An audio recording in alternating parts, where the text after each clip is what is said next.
Dito na yung bilihan ng halaman. So, wala naman pa nang bumili. So, okay lang. So, yung isa nun, bibiliin ko na. Andiyan si nanay. Ay, nay! Bakalong ko po. So, masitas natin, sabi ko. Ha? Ayong kalatiya.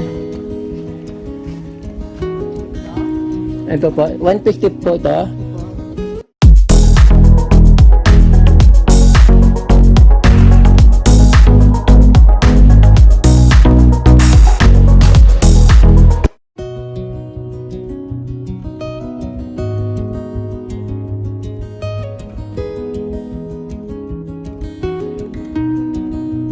Magandang araw po sa inyo mga kapromde. Babalikan ko po yung halaman na tinanong ko nung nag-window shopping ako, yung tricolor na kalatiya.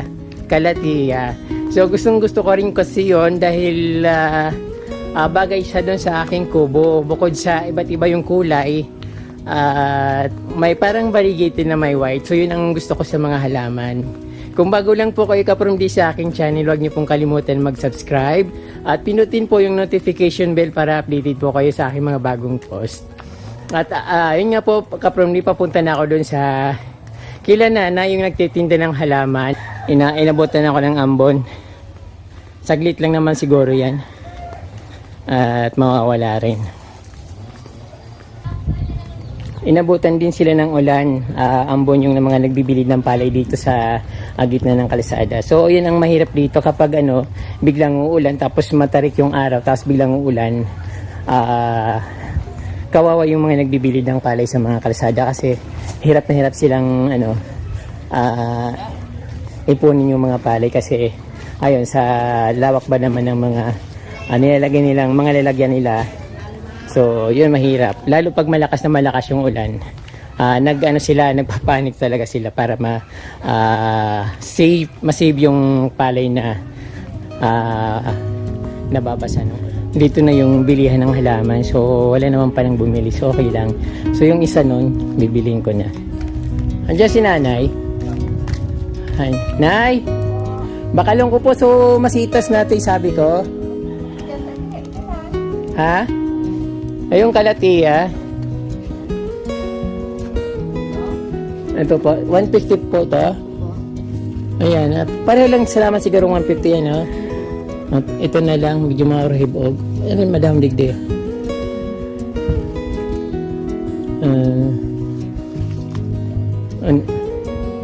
Dawa rin, no? Kanina lang, madahom-dawan ng pasokay ni. Pero mas dako lang loob kayo ni yung saro. Ayan. So 150 po. Itong isa nito, yung tigpa ba kalong po ito? Hindi pa man ako yata. Hindi ito binibinta. Yung kulang pa ano ko yung kaya. Kursunada ko sana ito. So ito po munang babakalong ko. Pero iwawalat ko mo lang digdi para pagbalik ko, agihan ko na lang pagbiltada ko. Mapabano kaya ako. So ito bayadan ko na. Tapos yung aloe vera, dawa 2 punsa na. Gano'n sir 25. Dawa 2 punsa na diyan. So pag maagi ko digda at yan pagbilta ko. So magdodor may iga po ba diging door to door pa banwa? Iga po. Sige mapabano kaya ako. Pero bayadan ko na po bali 150 so kalatiya tapos 2 po na aloe vera, 200 pesos. Iyo po. 150 ang isa, no? 150 ito. Iyo po. Tapos, 300 baga? Ano? hindi so, sarong po na 25, sabi mo sarong po na aloe vera. Ko yan, 25 pesos. Opo.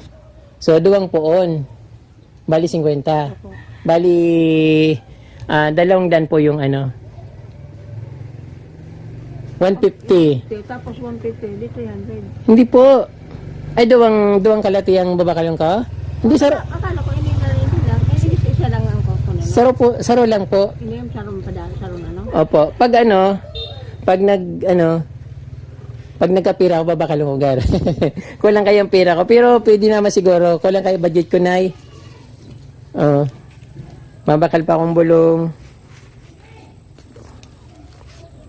Bali, Akala, ano ka huna ko ini tapos iyon sarong panaan? Araw ko parehas baga ini. Oh, sa Rosa na po ang babakulong ko. Araw sa. Opo, sa Rosa na. Okay. Then, duwang po na, ano, Aloe vera. opo, bali 200. Sige. Bali, 25 ang sarok ang ano po, aloe vera. Opo. Then, duwang poon, din ito, saro. 200. Oh, 200. Okay. Ayan po. So, agihan ko na lang at yan. Opo. Sige. Mapabanwangan na ako. So, isa po ang magdodor-to-door digdi. Hindi ako sa kuya na. Boy! Boy! Mapapanwa ka? O di Ayan ka from di nakabili na ako ng halaman. So, dadaanan ko na lang pagbalik ko dito. Kasi pupunta pa ako ng bayan. Kasi bibili pa ako ng ano, pang maintenance ko sa high blood. Kaya, ayun. Pagbalik ko, saka ko siya dadaan dito. Odoy, inin ko yan. Ito po yung Florida Beauty. Ang Florida Beauty nga po dyan. Tigpa bakit lang po? Hindi man. Ganun mo po yan. 125. Ay, wag na lang to. Yung ano na lang, kalatiyan na lang. Kulang ang budget ko. Madali sa naman yun mabuhay, o. Iyo. Kung ano yan ka. Ayo. Duwang po nga nakain. Tapos yun eh. Ayo po.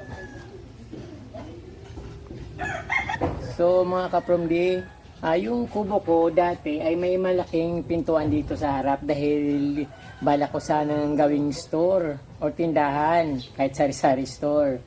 Kaya lang pag umuulan, sobrang napupuno ng tubig yung dito, bumabaha, yung tubig pumapasok sa loob. Kaya kahit hating gabi naglilimas ako ng tubig sa loob ng kubo. So ngayon may nag-send po sa akin ng early gift, taga LA kay Ate BM na lang yung initial niya, taga LA po.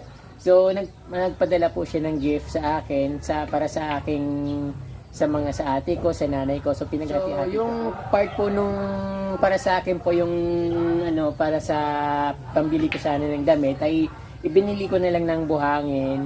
At yung hollow block, saka ko itinapal dito. Saka itinas ko po yung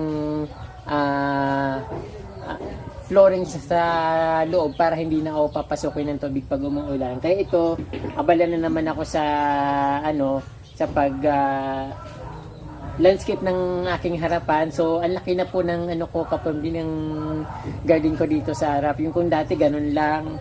Tapos gumagano, tapos ngayon mas malawak na ngayon. So, yung halaman na ilalagay ko dito, ito. So, nabili ko siya from binalikan ko siya 150 pesos. So, okay naman para may paglalagyan ako dito ng halaman. So, diyan ko siya ilalagay sa gitna.